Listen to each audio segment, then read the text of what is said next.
오늘 말씀의 제목입니다. 열매 맺는 백성이 되자. 우리 한번 말씀의 제목을 같이 한번 해보겠습니다. 열매 맺는 백성이 되자. 여러분 본문을 읽어드렸는데 본문 43절의 말씀을 다 같이 다시 한번 읽어보겠습니다. 43절 같이 봅니다. 시작. 그러므로 너희에게 이르노니 하나님 나라를 너희는 빼앗기고 그 나라에 열매 맺는 백성이 받으리라. 아멘. 여러분, 열매 맺는 백성이 무엇을 받습니까? 네, 하나님 나라입니다. 하나님 나라. 자, 오늘 본문의 말씀, 본문의 내용은 우리 이 앞에 부분 1절부터 이렇게 연결되어 있는 말씀입니다. 예수님께서 어린 나귀 새끼를 타고 백성들의 환호를 받으면서 예루살렘으로 입성하셨습니다. 그리고 성전에 들어가셔서는 장사하는 사람들의 상을 둘러부시고 성전을 깨끗게 하는 성전 청결 사업을 하셨습니다. 그리고 그 다음날 성으로 다시 들어오실 때에 시장하셔서 무화과 나무에서 무화과의 열매를 구했지만 열매가 없어서 무화과 나무를 저주하니까 그 나무가 곧 말라서 죽게 되었습니다. 특별히 성전 청결 작업을 하면서 성전에서 장사하는 사람들의 그 상과 성전에서 비둘기 파는 사람들의 그 의자를 둘러부시면서 이 집은 만민이 기도하는 집이라 일컬었거늘 너희들은 이 기도하는 집을 강도의 소굴로 만들었도다라고 그러면서 크게 책망한 모습을 보게 됩니다.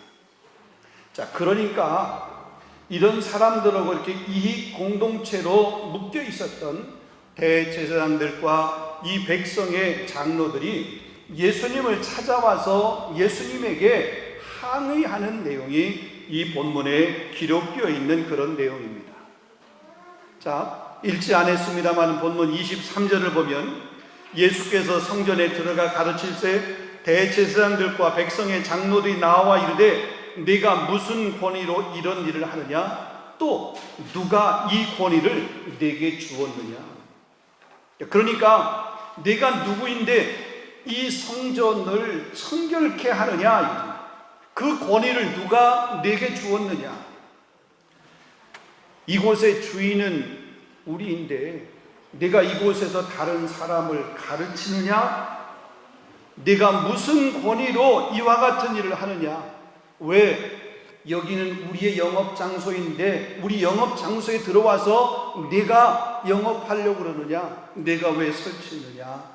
이렇게 예수님에게 항변하면서 따지며 질문하는 겁니다. 도대체 누가 너희에게 그런 권위를 주었느냐? 자, 이 질문을 받은 예수님께서 즉각적으로 답을 하지 아니하시고 오히려 그들에게 반문하여 질문합니다. 요한의 세례가 어디로부터 왔느냐? 하늘로부터 왔느냐?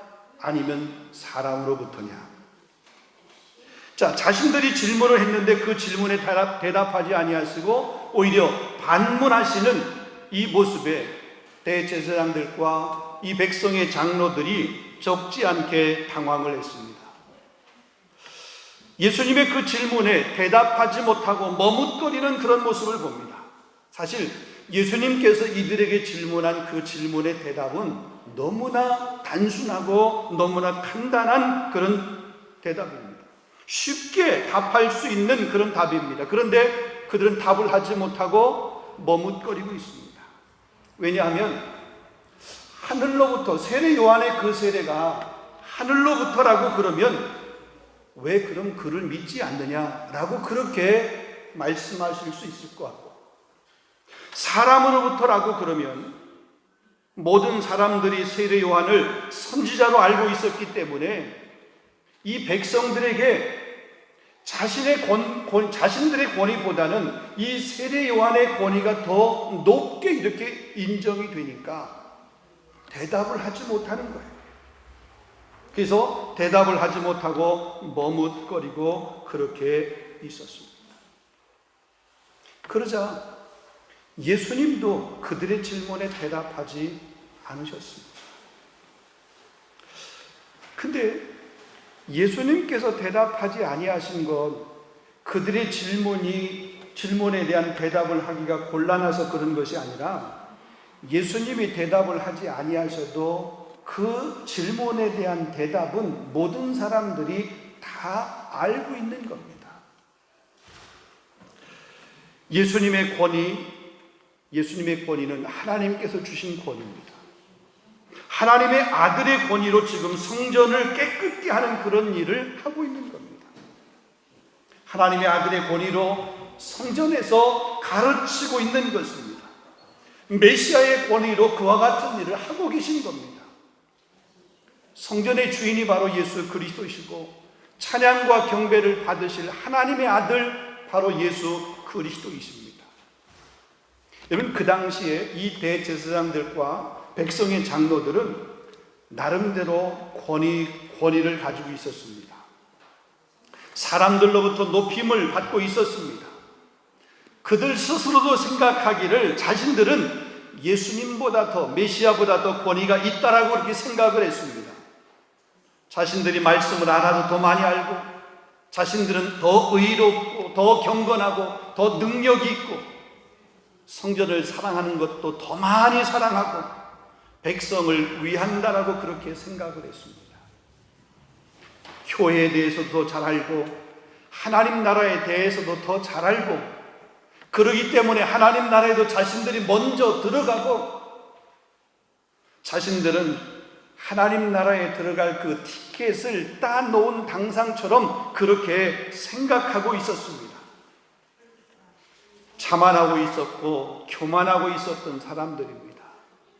그들이 가지고 있는 그 직분이, 그들이 가지고 있는 그 붙들고 있는 그 전통이, 그들의 그 가문, 그들의 그 혈통이 다른 사람들보다 더 권위가 있다라고 생각을 했고, 그것이 하나님 나라에 더 합당하다고 생각했던 그런 사람들입니다. 우리 정도면 흠잡을 데 없는 FM 크리스찬이다라는 얘기입니다. 나 정도면 A급이다, 이런 생각이죠. 내가 부족한 것이 뭐 있어? 우리에게 부족한 것이 뭐 있어? 우리 정도면 충분하고, 내가 그래도 대제사장인데, 내가 이 백성들을 대표하고 있는 그런 장로인데, 요즘으로 말하면 내가 모태신앙인데, 내가 성가대에 봉사하는 거 몇 년 동안 봉사했는데, 내가 여전도회, 남전도회 회장인데, 이런 것이죠. 그런데 그런 그들을 향해서 예수님께서 뭐라고 말씀하십니까? 본문 31절에서 32절입니다. 내가 진실로 진실로 너에게 이르노니 세리들과 창녀들이 너희보다 먼저 하나님 나라에 들어가리라. 요한이 의의 도로 너희에게 왔거늘 너희는 그를 믿지 아니하였으되 세리와 창녀는 믿었으며 너희는 이것을 보고도 끝내 뉘우쳐 믿지 아니하였도다. 자, 지금 예수님께서 말씀하신 이 세리들과 창녀들은 그 당시에 이 유대인들이 가장 혐오하는 사람들 중에 한 부류였습니다. 이방인들처럼 때로 짐승 취급을 받는 그런 사람들이었습니다. 그런데 이 예수님은 이 세리들과 창녀들이 대제사장들이나 혹은 그 백성의 장로들보다 먼저 하나님 나라에 들어갈 것이라고 말씀을 합니다. 엄청난 충격 아닙니까? 요즘으로 말하면, 예를 들어서 박 목사야, 내가, 우리 주일학교 오늘 누가 나와? 우리 필립, 네가 필립보다 먼저 하나님 나라에 들어갈 것 같으냐? 어림없는 소리다, 택도 없는 소리다, 이런 얘기입니다. 비유를 들어보면 얼마나 충격적인 그런 얘기입니까?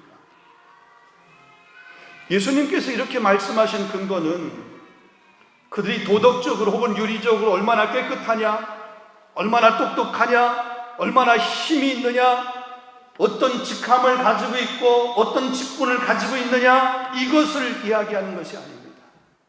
이것으로 그것을 판단하는 것이 아닙니다.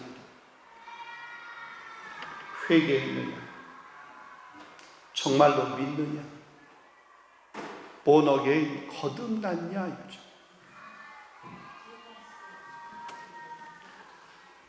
그래서 본문 43절 말씀이 이렇게 말하는 거죠. 그러므로 내가 너희에게 이르노니 하나님 나라를 너희는 빼앗기고 그 나라에 열매 맺는 자들이, 백성들이 받으리라, 이렇게 말씀합니다.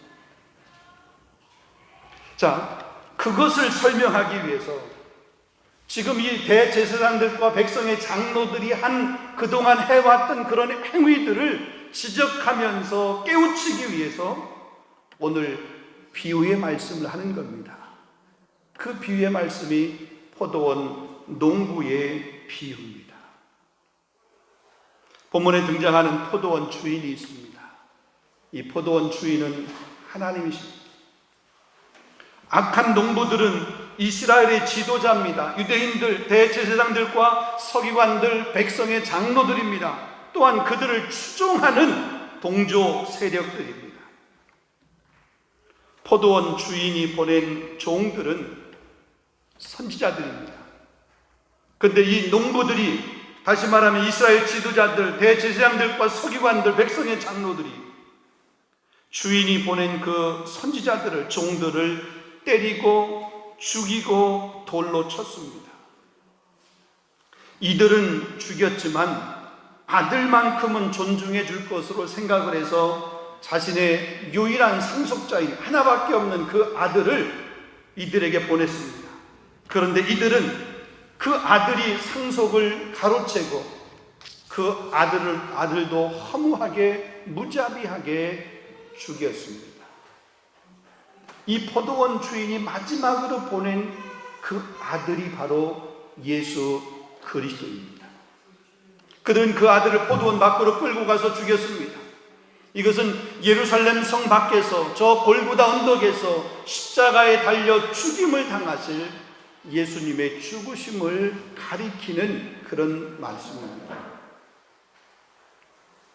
자, 그러기에 이들은 스스로 하나님의 말씀을 잘 알고 따른다라고 그렇게 확신하고 있었지만 정작 많은 예언자들을 핍박했을 뿐만 아니라 이제 오신 메시아이신 예수님마저 죽일 것이라고 하는 그런 내용이 오늘 본문의 내용입니다. 여러분, 구약 성경에 보면 하나님은 이스라엘 백성들에게 특별하게 대우했습니다. 이스라엘 백성들을 포도나무로 비유하면서 이스라엘 백성들에게 좋은 열매 맺기를 기대하셨습니다. 이사야서 5장 1절로부터 3절에 보게 되면 나는 내가 사랑하는 자를 위하여 노래하되 내가 사랑하는 자의 포도원을 노래하리라. 내가 사랑하는 자에게 포도원이 있으며 심히 기름진 산에로다. 땅을 파서 돌을 제하고 극상품 포도나무를 심었도다. 그 중에 망대를 세웠고 그 안에 순틀을 팠도다. 좋은 포도를 맺기를 바랐더니 들포도를 맺었도다. 하나님은 이스라엘을 선택하였습니다. 그래서 그들을 극상품 포도나무로 대우하셨습니다. 가장 좋은 조건들을 그들에게 주었습니다. 기름진 산을 주었다라고 그랬습니다. 젖과 꿀이 흐르는 땅, 가나안 땅을 그들에게 주었습니다. 그래서 하나님 나라의 상속자로 하나님의 말씀을 맡은 그런 사람으로 삼으셨습니다. 그들에게 복을 주셨고 복의 근원이 되도록 했습니다. 그래서 그들에게 좋은 열매를 맺기를 하나님이 원하셨습니다. 최고의 포도 열매를 맺기를 원하셨습니다. 그런데 좋은 열매는커녕 들포도, 나쁜 열매를 맺는 겁니다. 악행을 저지르는 것입니다. 하나님의 아들로 오신 예수 그리스도, 그분을 십자가에 못 박는 어리석은 그런 일을 했다는 것입니다. 누가요? 지금 누구에게 책망하고 있는 겁니까? 대제사장들, 백성의 장로들, 서기관들, 그분들과 동조하는 그런 세력들에게, 그 당시에 기득권을 가지고 있는 그들에게 이야기하는 겁니다. 이들이 얼마나 어리석은 선택을 했습니까? 자기들이 주인이 아닌데, 그 포도원, 그 포도밭의 주인이 자기들이 아닌데 자기들이 주인인 것처럼 그렇게 행동한 거예요. 본문 33절을 보겠습니다. 한 집 주인이 포도원을 만들어 산 울타리를 두고 거기에 즙자는 틀을 만들고 망대를 짓고 농부들에게 세를 주고 타국으로 갔더니 그랬습니다. 세를 주고 갔다. 그냥 이렇게 렌트해 주고 간 겁니다. 렌트해 주고 간 것인데 자기가 주인인 것처럼 그렇게 착각을 한 것입니다. 주인이 아니고 그냥 주인의 것을 관리하는 사람에 불과한데, 주인이 열매를 달라고 그러면 그 열매를 주어야 되는 것이 정상적인데, 밭을 돌려달라고 그러면 자기가 열심히 가꿨어도, 거기에서 살았어도 그 밭을 돌려달라고 그러면 그 주인에게 그 밭을 돌려주어야 되는데, 자기 것도 아니면서 자기 것인 것처럼 돌려주지 않고 주인 행세를 하고 있는 그런 모습을 보게 됩니다. 주인이 열매를 원하는데 못 주겠다는 것이죠. 주기 아깝다는 것이죠.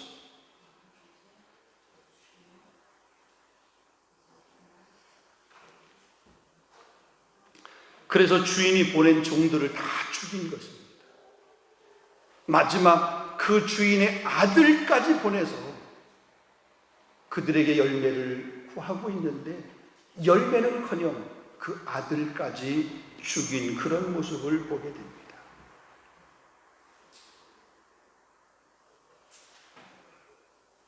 신약 성경에 보면 그 주님을 위해서 자신의 모든 것들을 다 드린 사람들이 있습니다. 장로들은 자기가 주인이 아님에도 불구하고 주인 것을 자기 것처럼 그렇게 생각을 한 반면에, 자기 것이라고 생각했던 그 모든 것들을 주님을 위해서 다 드린 사람이 있습니다. 빌립보서 3장에 보면 바울의 고백이 이렇습니다. 나는 8일 만에 할례를 받고 이스라엘 족속이요 베냐민 지파요 히브리인 중에 히브리인이요 율법으로는 바리새인이요 열심으로는 교회를 박해하고 율법의 의로는 흠이 없는 자라. 그러나 무엇이든지 내게 유익하던 것을 내가 그리스도를 위하여 다 해로 여길 뿐더러 또한 모든 것을 해로 여김은 내 주 예수 그리스도를 아는 지식이 가장 고상하기 때문이라. 내가 그를 위하여 모든 것을 잃어버리고 배설물로 여김은 그리스도를 얻고 그 안에서 발견되려 함이니 그랬습니다. 율법에 의해 부족함이 없었던 바울입니다. 하나님의 뜻에 정통하다라고 생각했던 정통 유대인 바울입니다. 혈통과 학식에서 누구에게도 뒤지지 않는 엘리트 중에 엘리트였던 이 바울입니다.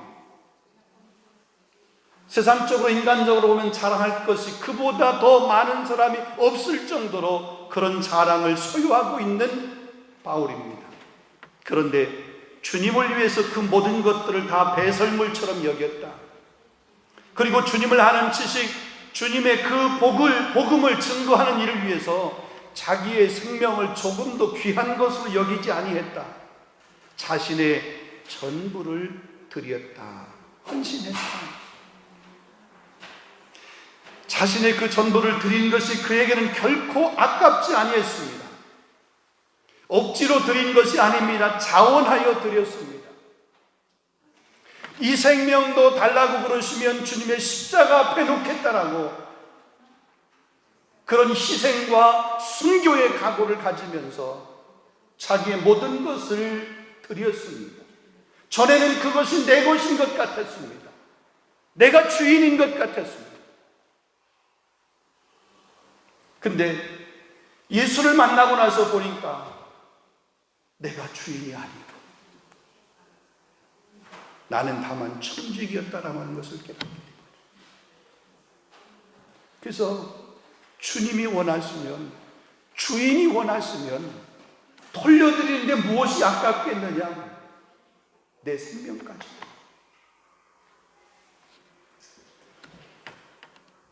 하나님을 위해서 드리고 주님을 위해서 헌신하고 교회를 위해서 충성하고 봉사하는 이런 바울의 헌신과 봉사, 충성이 저와 여러분의 헌신과 봉사와 충성이 될 수 있기를 주님의 이름으로 축원합니다. 말씀을 맺도록 하겠습니다. 오늘 이 포도원 농부의 비유를 통해서 우리가 깨닫고 결단해야 될 것이 무엇일까? 하나님 나라는 열매 맺는 사람들에게 주어진다라는 사실입니다. 하나님의 은혜는 열매 맺는 사람들에게 주신다 이거죠. 하나님의 사랑, 하나님의 축복 역시 열매 맺는 사람들에게 주인다. 또 우리가 주인이 아니다. 우리는 다만 주인의 것을 맡아서 관리하는 청지기에 불과하다. 주인 행세하지 말자. 열매 맺지 못하는 사람은 그 사람이 비록 종교 지도자라 할지라도 당대의 사람들에게 어쨌든 권위가 인정을 받는 그 권위에 인정받는 사람이라 할지라도 열매 맺지 못한 사람들에게는 하나님 나라 빼앗긴다는 거죠. 교회 공동체 안에 속해 있다고 다 하늘의 신령한 복을 받는 것이 아니라는 얘기입니다. 그렇다면 이 열매가 무엇이냐 이거죠. 열매. 어떤 열매를 맺어야 되느냐라는 거죠. 그 열매가 무엇인가 이거죠. 오늘 본문이 우리에게 보여주는 이 열매는 말씀대로 순종하는 겁니다. 믿고 믿은 대로 순종 따로, 말씀 따로 순종 따로가 아니라 말씀대로 순종하고 믿음으로 순종하는 겁니다. 주인이 달라고 하면 드리는 겁니다. 그것이 무엇이든 내 것 없습니다. 다 주님의 것입니다. 주님이 잠시 맡겨주신 것입니다. 우리 재능도 건강도 물질도 모든 것. 사랑하는 성도 여러분, 여러분은 주님 앞에 얼마나 믿음으로 드리고 있습니까? 여러분 얼마나 주님 앞에 믿음으로 순종하고 있습니까? 여러분 예배도 마찬가지입니다. 코로나로 인해서 우리가 예전과 같은 예배를 드리지 못합니다. 그런데 다른 한편으로 보면 예전에 경험하지 못했던 예배의 새로운 모습들을 우리는 너무나 많이 혹은 쉽게 예배할 수 있습니다. 전에는 오프라인 이렇게 모이는 예배만 생각을 했습니다. 근데 요즘은 온라인으로 예배할 수 있습니다. 어느 곳에서도 예배할 수 있습니다. 실시간으로 예배할 수 있습니다. 이 유튜브에 보면 하루에도 그 예배 혹은 설교 올라오는 것이 수백 건, 수천 건, 수만 건, 수십만 건의 설교가 유튜브를 통해서 올라옵니다. 저도 보통 주일 예배를 마치고 집에 이렇게 돌아가면 저녁에면 미국의 교회들의 예배 실황, 왜냐하면 우리 시차가 있기 때문에 미국 예배 교회 2부 예배, 3부 예배, 제가 남들 존경하고 교제하는 그런 목사님들의 그 교회 예배를 이쪽 예배도 한번 드려보고 저쪽 예배도 드리고 예배를 그 유튜브 안에서 참여할 수 있어요. 마음만 먹으면 전에보다 예배를 더 많이 더 은혜스러운 그런 예배를 드릴 수 있어요. 현장에 나와서 예배하지 못한다고 우리 예배가 멈춰진 것이 아니라 예배는 현장이든지 온라인이든지 유튜브든지 우리는 어느 곳에서 예배할 수 있어요. 여러분, 이 예배 생활, 예배의 시간, 정말 다른 그 어떤 것과도 바꿀 수 없는 소중한 시간으로 그렇게 간직할 수 있기를 주님의 이름으로 축원합니다. 잎만 무성한 무화과 나무가 아니라 주님의 말씀에 순종하여 열매 맺는 백성이 되어서 하나님 나라를 영원히 소유할 수 있는 저와 여러분 다 될 수 있기를 주님의 이름으로 축원합니다. 기도하겠습니다. 고마우신 하나님, 오늘 우리의 귀한 말씀을 주셨습니다. 대제사장들, 백성의 장로들, 서기관들, 그들을 추종하는 사람들, 그들이 가지고 있는 그 직분 때문에, 그 가문 때문에, 혈통 때문에 하나님 나라에 먼저 들어갈 것으로 그렇게 생각을 했습니다. 그들의 권위가 세상의 그 어떤 권위와도 비교할 수 없는 가장 강력한 권위라고 생각을 했습니다. 그래서 예수님이 이 땅에 오셨지만 그 예수님을 그들은 인정하지를 않았습니다. 예수님이 행하시는 그 모습을 보면서도 예수님을 향해서 누구로부터 그 권위를 받았느냐고 예수님에게 항변하면서 오히려 예수님을 저 칼보리 십자가에 달려 돌아가시게 그렇게 했습니다. 하나님 아버지, 우리가 그동안 오랜 시간 동안 신앙생활 온 것, 교회 생활에 익숙한 것, 말씀을 많이 한다고 하는 것, 이것이 하나님 나라를 위해 선착하는 조건이 아니라 참된 회개, 참된 믿음, 거듭난 신앙, 이 신앙을 갖고 온전히 순종하는 순종의 귀한 믿음, 이것이 천국에 선착하는 조건인 것을 우리가 다시 한번 깨닫게 해주십시오.